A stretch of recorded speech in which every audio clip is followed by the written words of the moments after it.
Ahí sí. El acta de la segunda sesión se da por aprobada por no haber sido objeto de observaciones. El acta de la tercera sesión se encuentra a disposición de las señoras diputadas y señores diputados. La señora secretaria dará lectura a la cuenta. No hay documentos para la cuenta, presidente. Ofrezco la palabra sobre varios. Sí. Señor presidente, muy brevemente, solo a raíz de, por su intermedio, la interpelación que hizo el diputado Ojeda casi al término de la sesión, donde manifestó que mi interpretación era mañosa. Quisiera simplemente hacerme cargo de algunos puntos.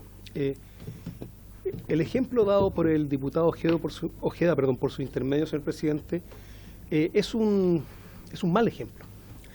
No son comparables, ya que el ejemplo interpuesto por el señor diputado, por su intermedio, señor presidente, puso como ejemplo la municipalidad, si usted recordará, y sus organismos internos.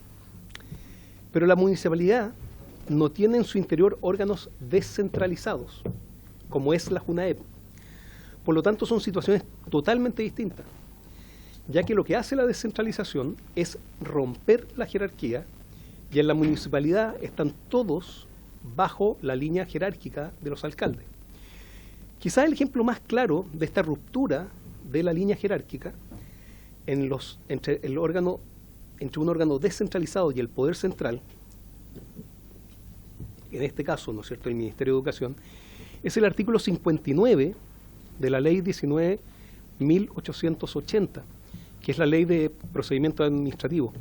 Y lo que dispone literalmente el artículo 59 es: no procederá recurso jerárquico contra los actos del presidente de la República, de los ministros de Estados, de los alcaldes, y esta es la parte interesante, de los jefes superiores de los servicios públicos descentralizados. Entonces, un reclamo respecto de un acto administrativo de la directora de la JUNAEP, por ejemplo, se agota en la directora. No se puede recurrir al Ministerio de Educación porque no hay superior jerárquico, no hay un recurso jerárquico. Eso es lo que quiere decir que se rompe la línea porque es un organismo descentralizado. Yo entiendo que esto puede prestarse a confusión y que es complejo y que es muy técnico, y quizás por eso algunas personas creen equivocadamente que hay una contradicción entre lo que dijo la subsecretaria aquí y la defensa de mi representado, el señor ministro de Defensa. No hay ninguna contradicción, porque justamente explicó esto. Y me parece que puede ser ilustrador para resolver este caso la declaración que prestó el entonces subsecretario de Educación, Raúl Figueroa, en la comisión investigadora de la ex ministra de Educación, doña Marcela Cubillo, y me permito citarlo, que dice, ¿qué fue lo que dijo en esa oportunidad? El Mineduc es un ministerio complejo, con estructuras que difiere de otros ministerios. Específicamente, hasta el año 2011, el ministro de Educación era, por expresa disposición de la ley del ministerio, el jefe superior del servicio. En la ley 20.529 se derogó esa calidad y por lo tanto dejó de ser el ministro de Educación el jefe superior del servicio, y la propia ley 20.529 incorporó a la ley del ministerio el hecho que es el subsecretario de Educación, porque saben que en el Ministerio de Educación tiene diversas subsecretarías, quien le corresponde la responsabilidad de ser el jefe administrativo del servicio, y además la responsabilidad, esto es lo importante, de coordinar las distintas subsecretarías y los diversos órganos y servicios con los cuales el ministerio se relaciona. Y esto hay que vincularlo necesariamente con la propia ley del ministerio y con la forma que el Estado se organiza. Es decir, lo que estamos diciendo nosotros. Muchas gracias, señor presidente. Muy bien, se dejó constancia de su clara exposición. Para los efectos de esta presente sesión, se encuentran invitados el abogado don Juan Francisco Varela Echaurren, que cambió fecha para el día 6 de julio, al director de la Oficina Nacional de Asuntos Religiosos, don Omar Cortés, la vicepresidenta del Comité Nacional de Educación Evangélica, doña Elba Rosa Villaseca Escobar. Ya, tenemos a los dos invitados. Y estaban invitados también los abogados de la Corporación Comunidad y Justicia, señores Álvaro Ferrer y Gustavo Bar, quienes no contestaron. Por tanto, vamos a recibir el testimonio, la declaración del director nacional de la Oficina de Asuntos Religiosos, don Omar Cortés, a quien le damos la más cordial bienvenida. Y puede comenzar con su exposición. Son las 17:11, ¿qué le parece? Hasta las 20, por 20 minutos, don Omar, ¿le parece bien? Muy bien, adelante, tiene la palabra.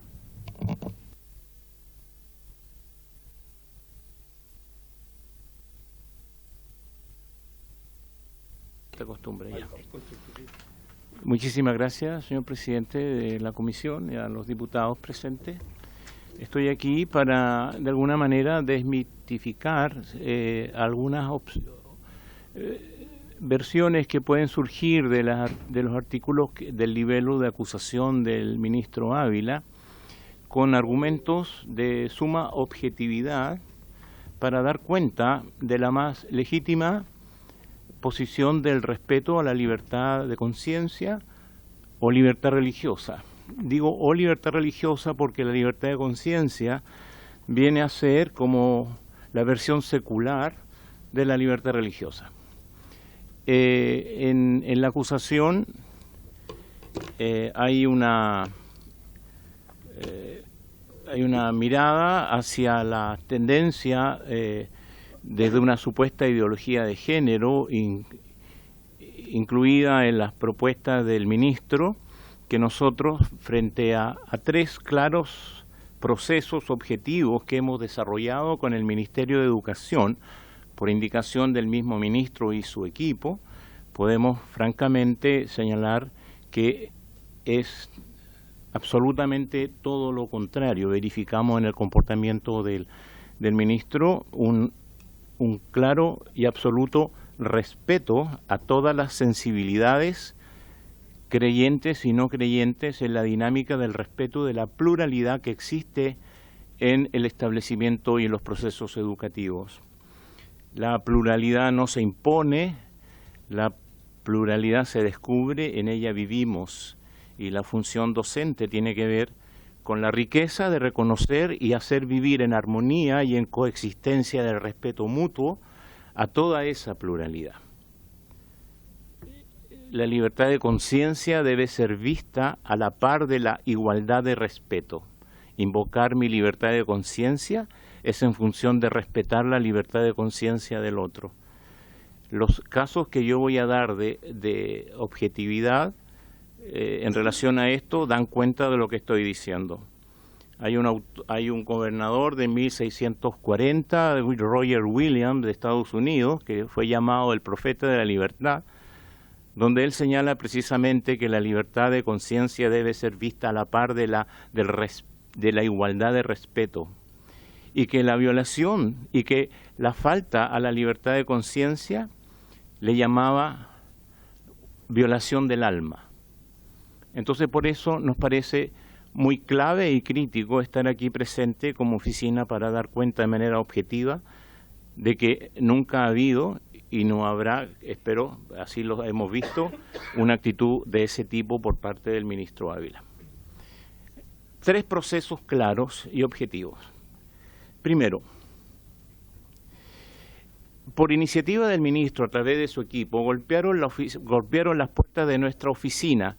Primera vez que un ministro, desde que yo tengo razón y investigando en el periodo del presidente Sebastián Piñera, un ministro a través de su equipo golpea la puerta de la Oficina Nacional de Asuntos Religiosos para iniciar con nosotros un proceso de convocatoria a todas las sensibilidades religiosas y confesiones existentes en nuestro país que están presentes en el espacio de la educación pública para poder dialogar en diálogos incidentes para la propuesta de una política nacional de educación en afectividad y sexualidad.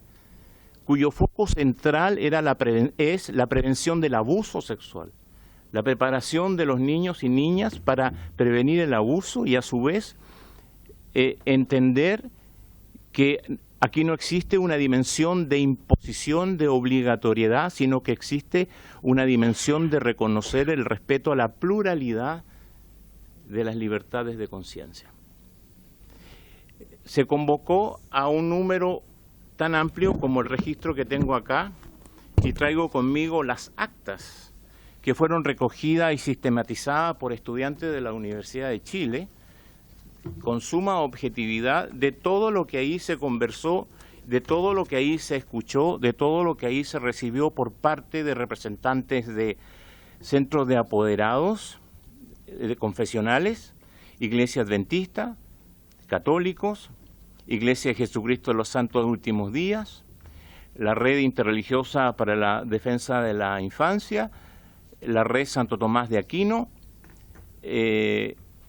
Iglesia Misión Evangélica Wesleyana y Comunidad Bahá'í, Mesa Ampliada, UNE Chile, Iglesia Luterana, Ejército de Salvación,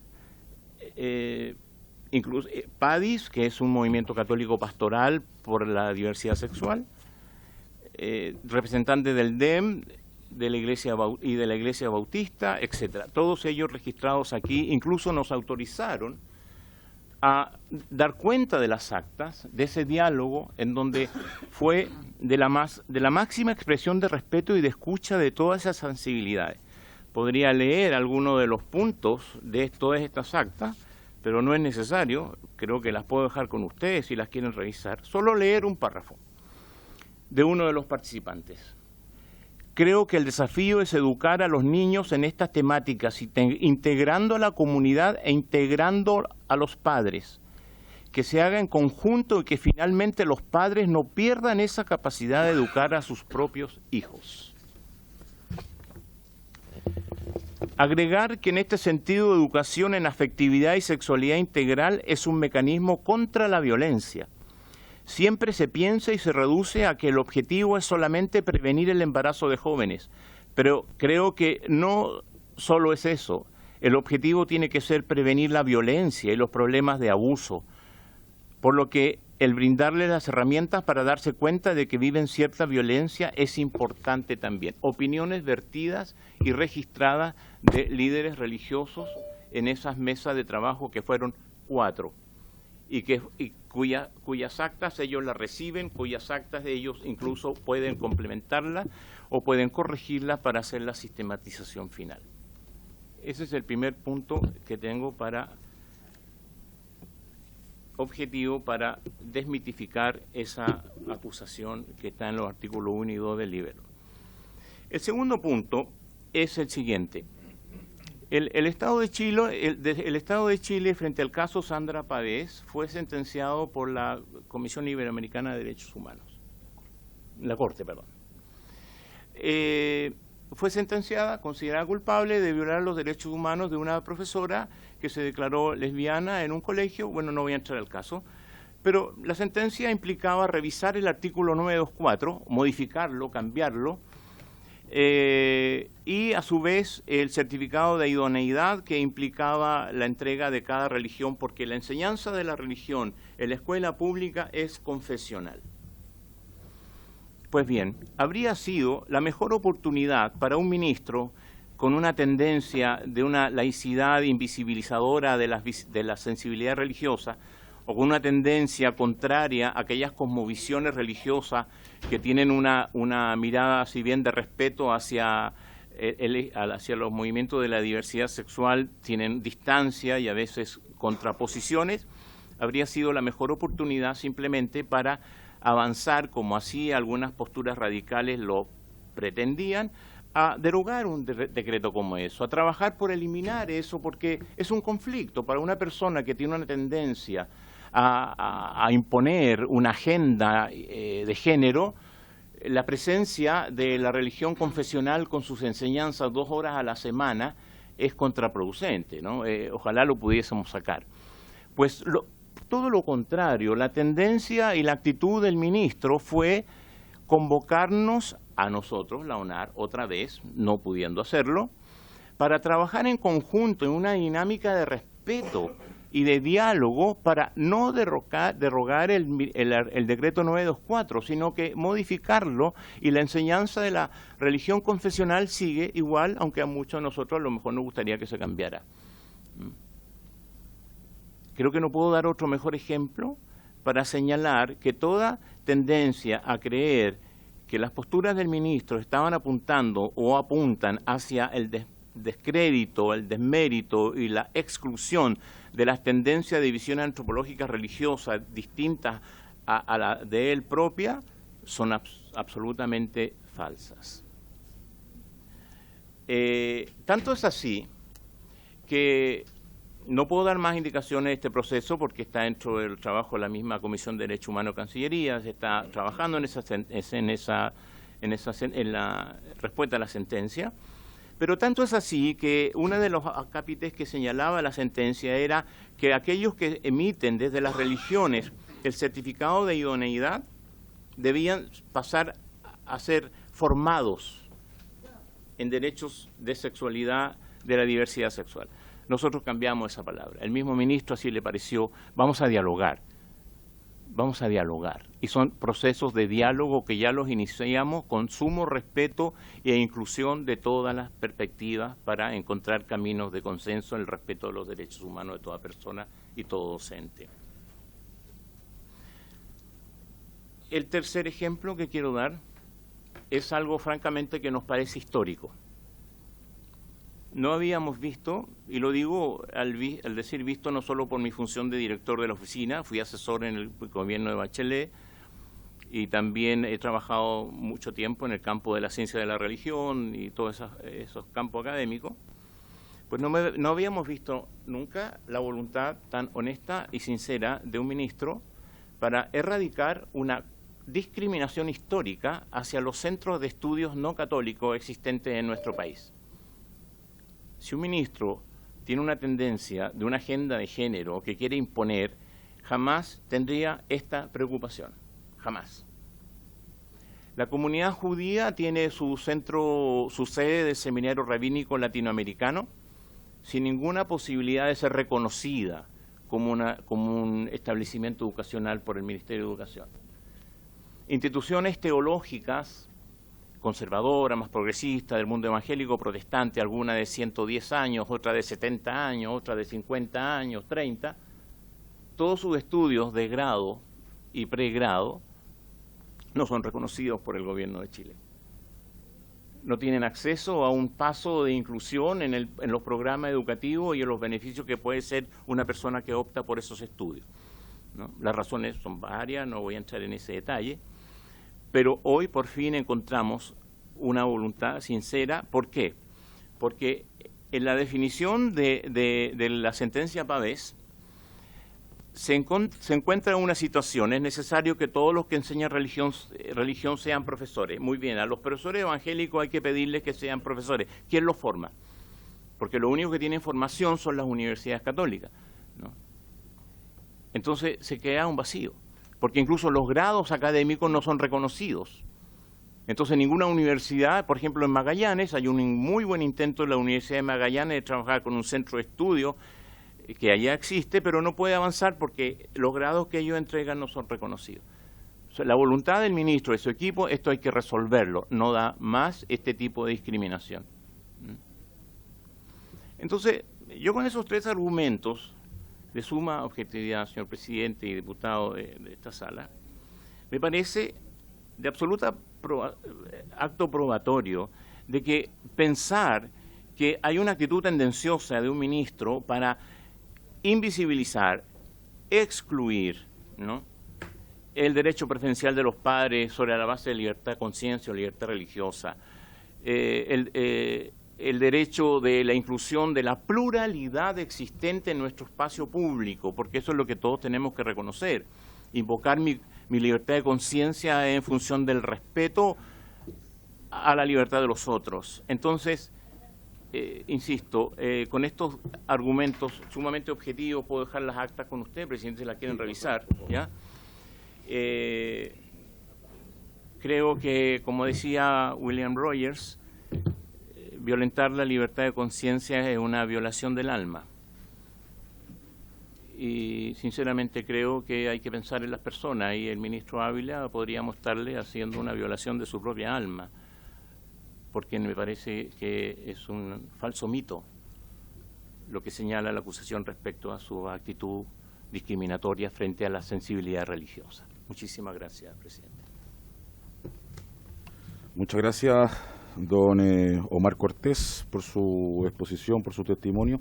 Deja las actas a disposición de la comisión, si le parece. Por supuesto. Para que podamos formarnos una opinión también.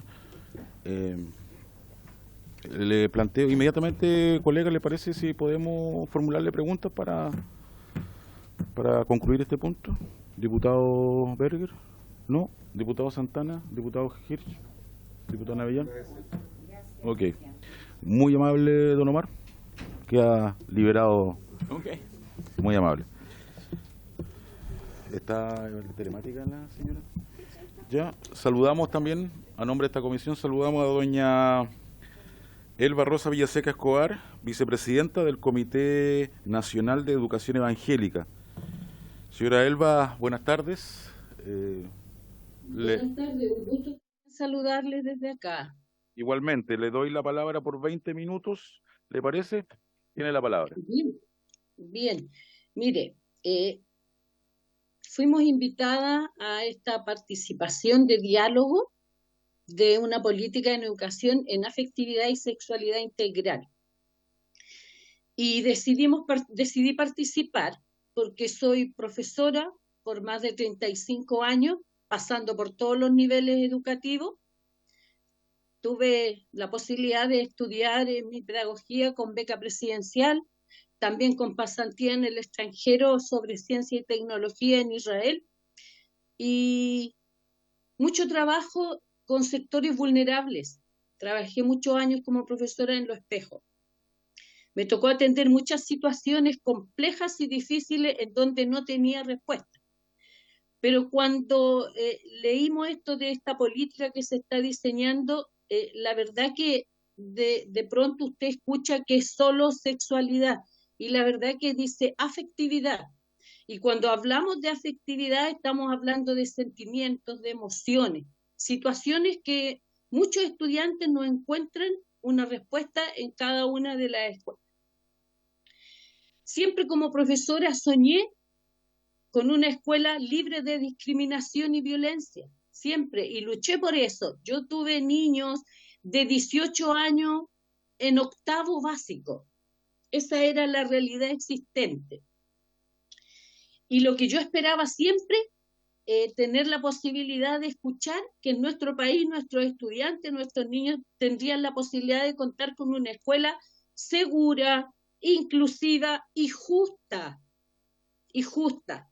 Tengo mucha experiencia al respecto de lo que ocurre en los establecimientos educacionales, porque los apoderados de las escuelas municipales generalmente no participan mucho. Por lo tanto, cuando aquí se nos invita en una primera sesión a conocer los ejes de esta política, resultó interesante participar porque había mucho espacio para poder preguntar y resolver algunas inquietudes. También conocer los contenidos y las habilidades de esta, y cómo creo que el grupo que participamos en estos diálogos sentimos que podíamos hacer propuestas. De hecho, las hicimos en relación de que los padres fueran consultados, que fueran incorporados en estos tipos de trabajo en la escuela. Pero yo creo que hay una minoría que en realidad no le parece la situación que se hable de estos temas. Sin embargo, quiero mostrar solo un ejemplo que dice que al realizar estos talleres en los establecimientos, los niños fueron escuchando qué pasaba y cómo era esto, y tal vez en sus hogares no tenían esta posibilidad de conversar estos temas. Por lo tanto, yo vivo en San Bernardo, tengo una escuela a la vuelta, soy de una familia de profesores, tengo una hermana que trabaja allí y me dice, me cuenta un día yo sin comentarle lo que yo siempre hago y participo.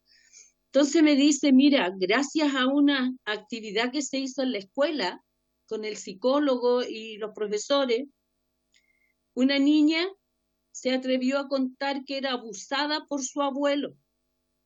Entonces yo dije, en realidad es importante, es interesante conversar y no es la primera vez que a lo mejor hay intentos de políticas de este tipo hacia las escuelas.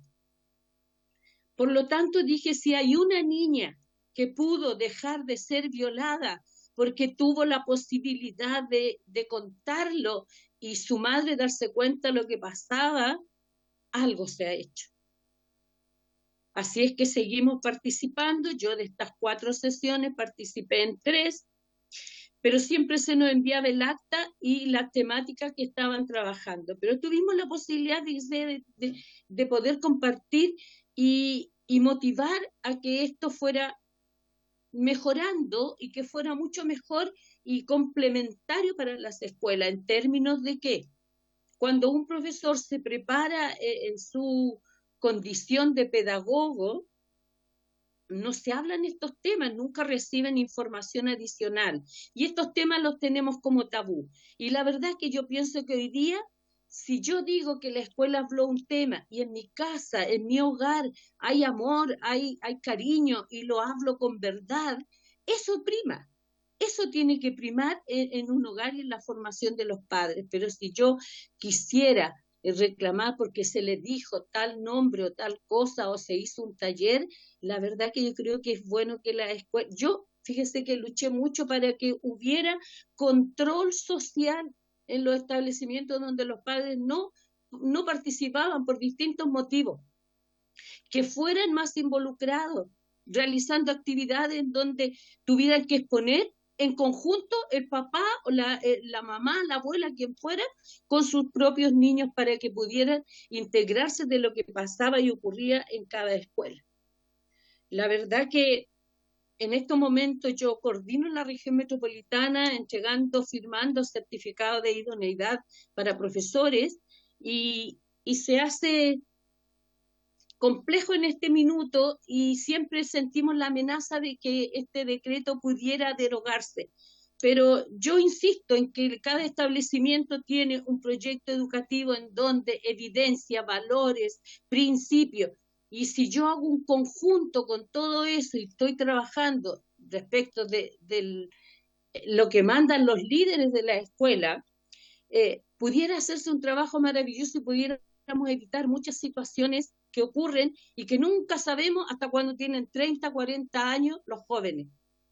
Así es que yo creo, yo como madre, como profesora, como abuela, como pastora, yo llevo 50 años trabajando en la iglesia en el sentido espiritual, 25 años con niños y jóvenes, guiándolos de una manera que ellos pudieran ser más felices y pudieran participar con sus emociones.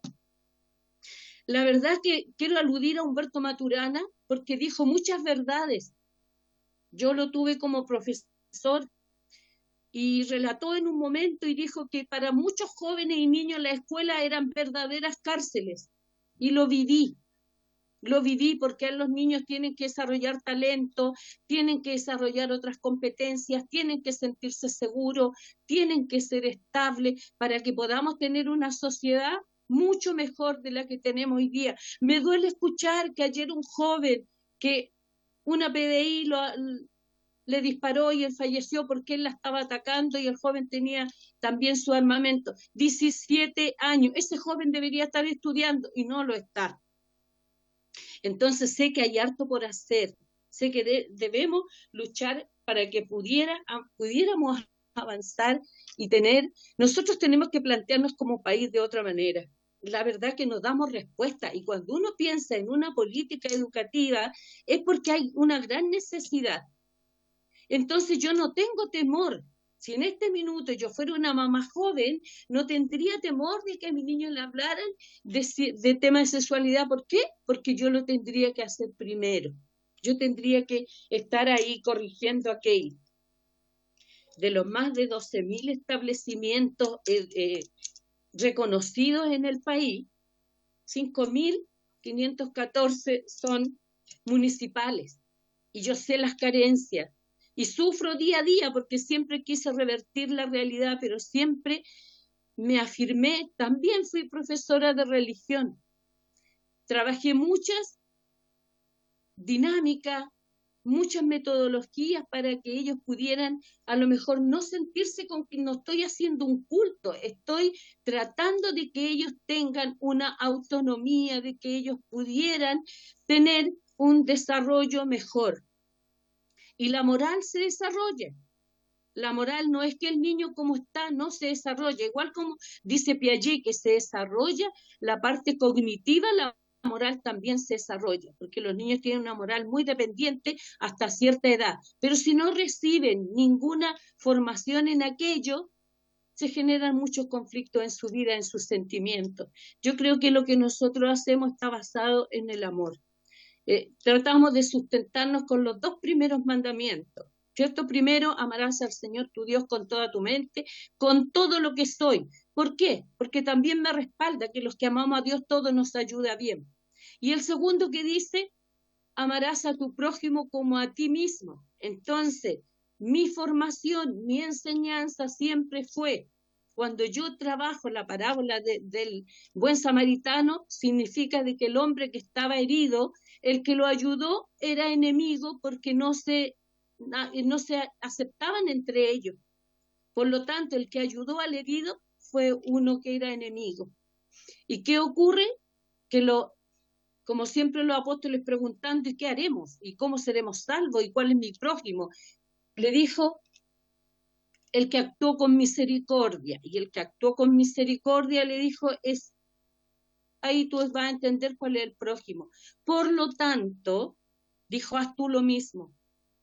Yo quisiera tener una sociedad mejor en realidad, y cada vez que escucho que hay alguien que está padeciendo y tiene muchos conflictos y no es aceptado y es muy discriminado, duele mucho, duele en el alma, porque quiere decir que en varios aspectos no hemos avanzado, estamos muy estancados. Y también siento, hay mucha necesidad, las escuelas tienen una gran oportunidad, tienen un proyecto GES que se hizo en los años 90, pero eso no funciona, no está bien implementado, y la verdad es que si hoy día se está trabajando en eso, es un gran avance, porque eso hay que revertirlo. En la escuela hay un tiempo precioso en donde nuestros niños podrían sentirse muy acogidos, muy bien y crecer en ello, pero no es así.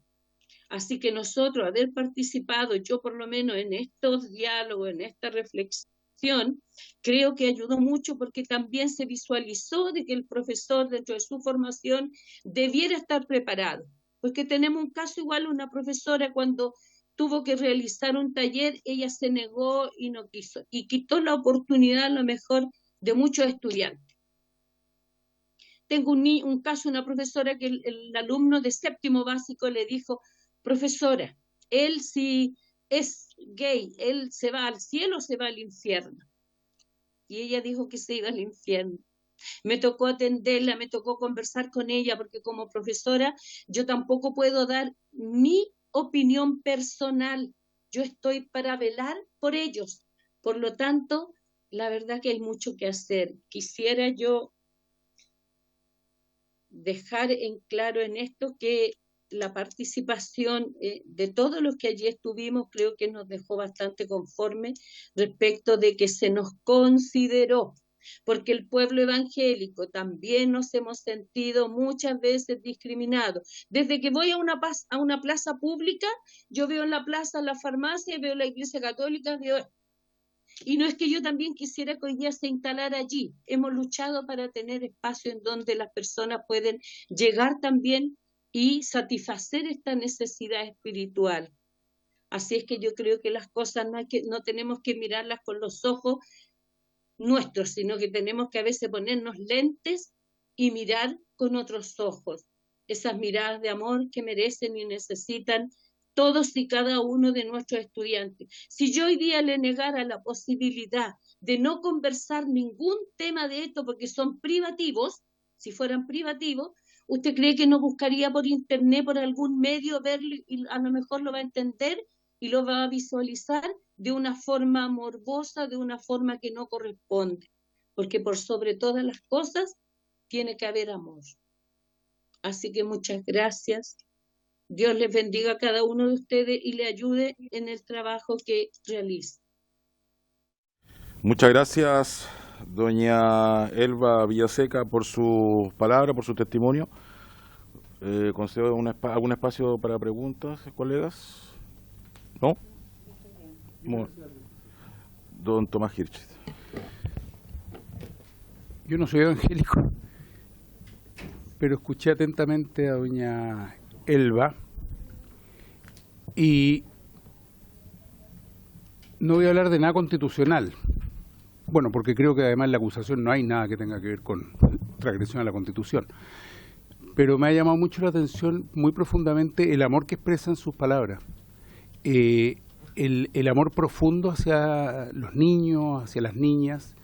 Y mientras hablaba lo he cotejado con el poco amor que he visto en el texto de la acusación. El desprecio el desprecio absoluto por tratar de mejorar la vida de niños y niñas que han sufrido tanto, como el caso que hoy día en la mañana impidió que viniera una persona. Y me quedé pensando lo quiero decir con toda franqueza, presidente, en la poca humanidad que hay en la mirada que impide que se le entreguen a los niños y niñas todos los elementos que les permitan una vida mejor.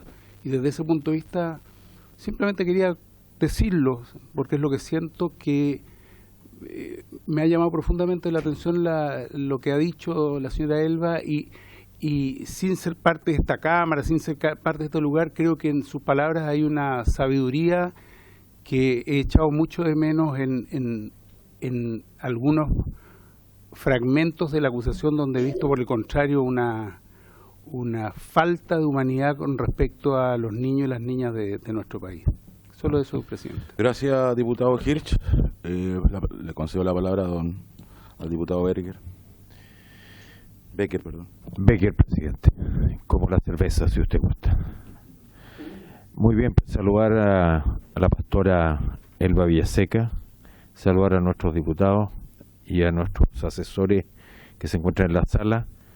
Yo me considero católico, apostólico y romano, pero sí durante mi periodo de alcalde, y perdonen que vuelva a ser un tanto autorreferente, pero sí tuve una muy cercana relación con el pueblo evangélico en Temuco y en la región, que entre paréntesis en Temuco es donde más pueblo evangélico hay, alrededor de un 35% de la población se considera evangélica, siendo que el resto del país es alrededor de un 25%. Y eso se supone que es a propósito del trabajo que hemos hecho.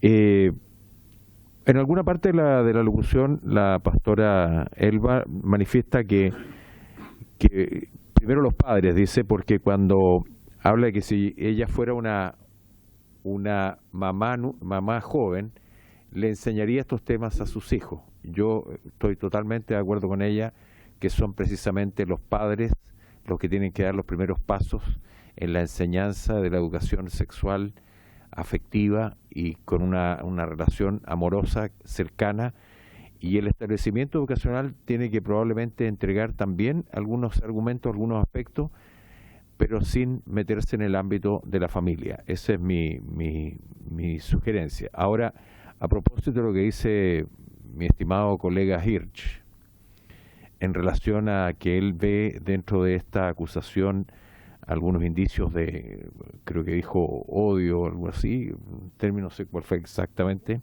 desprecio, yo creo que es todo lo contrario. Lo que nosotros estamos procurando hacer es que podamos, con el cariño que le tenemos a nuestros hijos, y esto traspolarlo a todos los hijos. Yo tenía 17.500 hijos como alcalde de la ciudad. Y a ellos me debía en cuanto a entregar una buena educación. Y es así como los 42 establecimientos de Temuco quedaron en nivel superior en algún momento a propósito de esta gestión. Y que hoy día, a propósito de la pandemia, que sí nos afectó, porque afectó más al área pública que al área privada.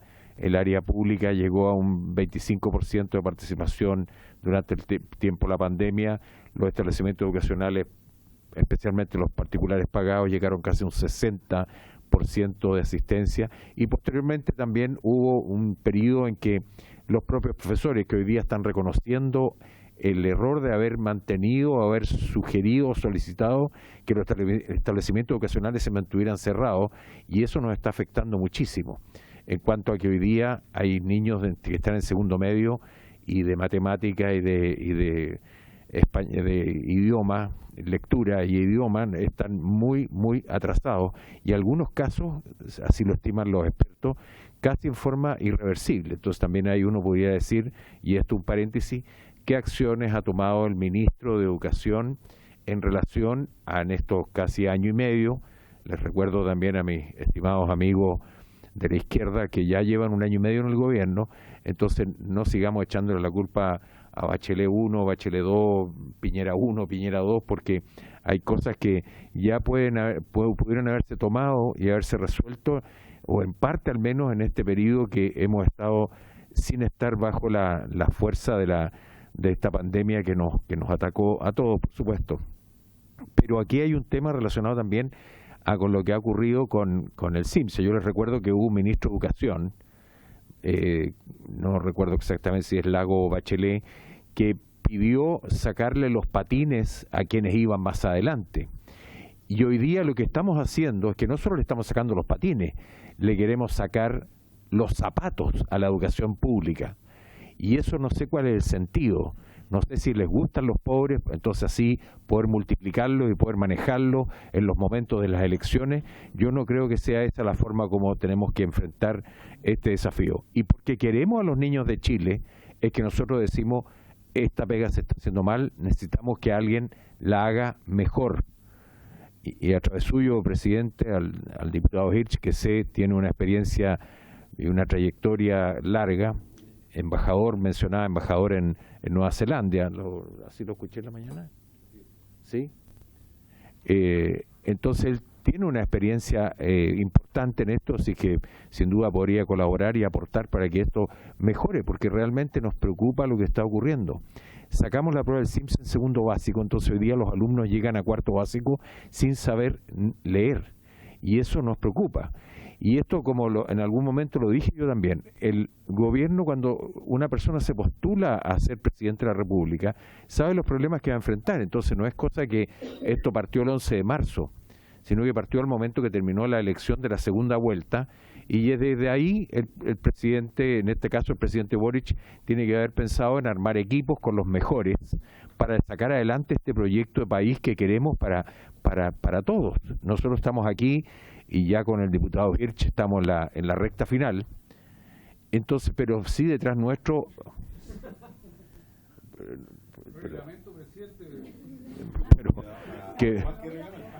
algo más que reglamento, después lo podemos solucionar. No, lo que pasa es que... Lo que pasa, diputado Hirsch, que en alguna forma ahora ya nos debemos a nuestros hijos y nuestros nietos. Yo tengo 2 nietas, una de 1 año y otra de 1 mes. Y la verdad es que ahora me están preocupando ellas también, que yo pensé que había terminado mi tarea, pero ahora empieza una preocupación distinta por esta gente que viene, que están pequeños aún. Y en ese sentido creo que tenemos que hacer todos un esfuerzo por mejorar la educación. Los liceos bicentenarios, bueno, que esto yo no lo quería tocar ahora, pero lo que ocurrió con los liceos bicentenarios, con la no selección de los alumnos en los liceos bicentenarios, siempre con la idea de la igualdad hacia abajo, eso es lo que a mí me preocupa mucho, presidente. Y por otro lado, una pregunta adicional a la señora pastora para finalizar. ¿A cuántas iglesias representa ella? ¿Cuántas iglesias tiene bajo su dominio, su manejo? ¿Y cuánto es el número de feligreses que ella tiene dentro de su ámbito del quehacer de la iglesia evangélica que ella, o la parte de la iglesia evangélica que ella dirige, y en ese sentido yo también darle las bendiciones, que Dios la bendiga, pastora, que Dios bendiga su actividad como profesora, como sostenedora, según entendí también. ¿Es así? Sí. Sí, y desearle el mayor de los éxitos. Gracias, presidente. Disculpe el largo. Gracias, diputado Becker. Diputado Hirsch. Gracias, presidente. De reglamento, dos cuestiones. Uno, el tema del CIMSE no forma parte, hasta donde yo sé, me leí una cantidad de capítulos de esta acusación impresionante, pero creo que no hay ninguno sobre el CIMSE. Entonces creo que no corresponde en absoluto un análisis o profundización sobre el tema del CIMSE, para lo cual pueden preparar otra acusación, en fin. Y en segundo lugar, tal como se dijo ayer, que el mismo diputado, por su intermedio presidente, preguntaba a una invitada si tenía o no tenía hijos, no corresponde preguntarle a los invitados sobre cuestiones de su propia vida. Lo que corresponde es preguntarles sobre aspectos que tienen que ver con la acusación constitucional, donde evidentemente uno espera que puedan responder. Gracias, presidente. Diputado Becker. Sí, muy breve. Yo no voy a entrar en polémica con el señor Hirsch. Respeto mucho a los adultos mayores. Pero sí está incorporado esto en los servicios locales. Los resultados de los servicios locales que están acá, que hay dos ejemplos puestos, a mí me habría faltado poner el tercer ejemplo de la Araucanía Costa, en que estamos haciendo las cosas muy mal. Es que Piñera, no, si Piñera ya terminó, Piñera está en su casa, en sus cosas, digamos.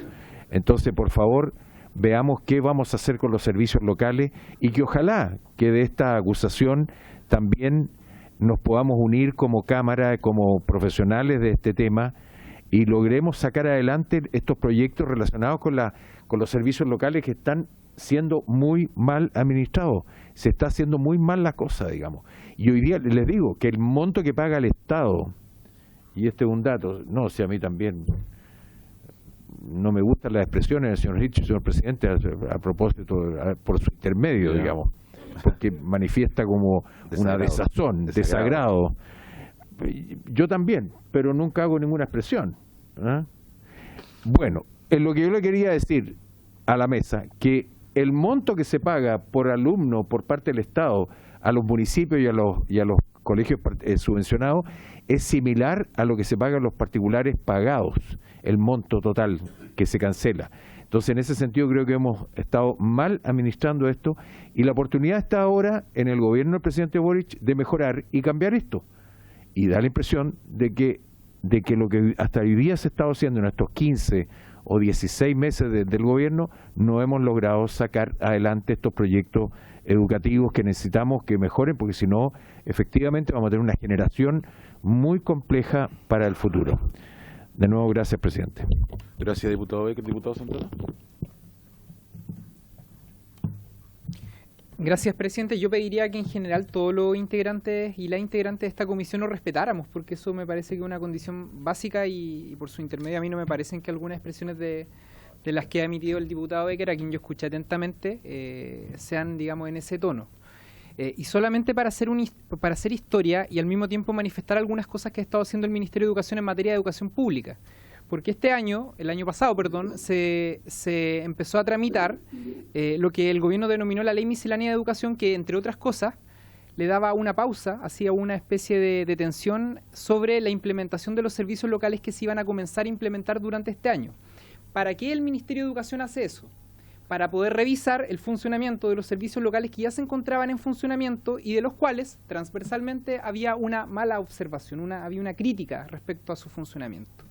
Pero por otra parte, yo quiero recordarle también, por su intermedio, presidente, al diputado Becker, que se está tramitando en el Senado un proyecto de ley cuyo objetivo es precisamente mejorar la Ley de Nueva Educación Pública, que es la que sostiene los servicios locales de educación. Y nosotros esperamos que prontamente pase a la Cámara de Diputados para poder revisar las cosas que van a permitir que los servicios locales puedan funcionar mejor. Pero además hay una cuestión de historia que yo creo que es bueno reivindicar, porque la educación pública, de la cual nos hablaron nuestros padres, nuestro abuelo en antaño, en nuestro país era una educación pública de bastante prestigio. Cuando la educación pública, señor presidente, se viene a pique en términos de rendimiento, en términos de matrícula, cuando se inicia ni más ni menos que la municipalización, a inicios de los años 80. Y ahí los resultados de la educación pública a todo nivel fueron completamente en bajada. Y de eso hay datos, hay antecedentes. ¿Y por qué se crea la ley de la nueva educación pública, entre otras cosas? Precisamente para desmunicipalizar la educación pública de la administración de las municipalidades, en donde había una crítica, no de todos los municipios. El diputado Becker, por su intermedio presidente, bueno, ha señalado que es alcalde. Hay buenas experiencias de administración en las municipalidades, pero habían malas experiencias en donde los recursos de educación se utilizaban para cualquier cosa menos para mejorar la calidad de la educación que se le entregaba a los estudiantes. Por eso se implementa esta ley, por eso se tramita en el segundo gobierno de la presidenta Bachelet este proyecto que hoy día es parte de nuestra institucionalidad. ¿Cuál fue el problema a mi modo de ver? Y en esto lo digo con harta responsabilidad, que una vez que se crearon los servicios locales, a quien le correspondió implementarlo fue al gobierno del presidente Piñera. Y uno tiene el legítimo derecho, colega, a hacer un juicio negativo respecto a la implementación, que es distinto al contenido de la ley. Y a mí me parece que en cuanto a la implementación, el gobierno del presidente Piñera, o sea, yo creo que quiso hacer un boicot con la implementación de la ley de la nueva educación pública. Yo creo que no le puso, presidente, ningún interés, ningún acento en que esa ley se implementara en los términos que correspondía. Lo mismo ocurrió con el sistema de admisión escolar. Yo quiero recordar que en la administración anterior, uno de los motivos por los cuales se acusó constitucionalmente a la ministra Cubillos era porque estaba entregando información falsa de cómo funcionaba el sistema de admisión escolar, en circunstancias en que ella señalaba que no existía la posibilidad de que los apoderados se entrevistaran con los directores, cuando la ley contempla esa posibilidad, pero de forma voluntaria. Antes, en el anterior sistema, era una obligación que los apoderados finalmente se pudiesen entrevistar con los directores, y finalmente todos sabemos de lo que se trata la libertad de elección. En antaño, cuando los estudiantes tenían la posibilidad de pagar un establecimiento particular subvencionado, bueno, podían hacerlo, podían acceder a ese establecimiento, ¿no? Pero no todos los estudiantes, diputados, diputadas, tienen la posibilidad, no todas las familias tienen la posibilidad de pagar un establecimiento particular subvencionado, y por eso también se implementó la ley de inclusión, que entre otras cosas le ponía fin al lucro, le ponía fin a la selección, pero además le ponía fin al copago, y ese copago era reemplazado por un aporte del Estado. Y hoy día los establecimientos que se acogieron a esa ley, la ley de inclusión, pueden funcionar con un proyecto educativo al cual las personas pueden suscribir, pero naturalmente hay recursos del Estado destinados precisamente para educación, y se evita y se termina todo tipo de discriminación que en el anterior sistema tenían esta modalidad educativa que existía y que sigue existiendo en nuestro país. Por lo tanto, yo creo, presidente, que es necesario recordar el por qué se legisló en nuestro país acerca de la educación pública. Es necesario también acordar el por qué hoy día es necesario revisar el funcionamiento de los servicios locales de educación, y también es importante recalcar que en las administraciones anteriores, cuando la educación pública estaba a manos de la municipalidad, los jardines infantiles, la escuela y los liceos, bueno, habían cosas que se podían hacer más ágilmente, pero había una cuestión administrativa, que no digo en todas las municipalidades, pero sí en muchas, tuvo una experiencia bastante negativa, con desórdenes de recursos y con pérdidas de recursos que incluso terminaron en la sanción a diversas autoridades. Gracias, diputado Santana. Diputada Navella, y cerramos el debate. Gracias, presidente. Cortito, mire, yo es primera vez que estoy en una comisión de una acusación constitucional, no tengo idea si normalmente funcionan así o no. Pero tengo un requerimiento que yo espero mis colegas tomen a bien. Circunscribámonos al tema, porque la verdad es que yo veo que aquí de repente todos nos vamos un poco por las ramas, entramos en otros temas que no están dentro de la acusación. Yo agradezco por su intermedio, presidente, al diputado Santana, que preside la Comisión de Educación y por lo tanto sabe mucho del tema, pero la verdad es que...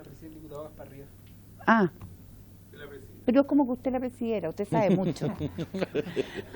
A lo mejor se la merece después de todo presidirla, ¿no? Es una duda. Ya, no, pero el punto es el siguiente. Yo agradezco porque he aprendido mucho del tema de educación. Yo no estoy para nada en la Comisión de Educación, pero creo que tenemos que suscribirnos a lo que estamos acá, a lo que estamos convocados, porque tenemos hartos invitados, tenemos poco tiempo, y yo creo en la eficiencia. Entonces, suscribámonos al tema. ¿Les parece? Gracias, presidente. Muy bien, gracias. Si me permiten, colegas, un invitado presentado por esta parte, don Pedro Díaz, no pudo concurrir. Solicito se me autorice a reemplazarlo por don Jaime Beas, que es el director precisamente de Educación Pública. ¿Les parece? Muy bien, acordado. Gracias. Habiéndose cumplido el objeto de esta sesión, esta se levanta.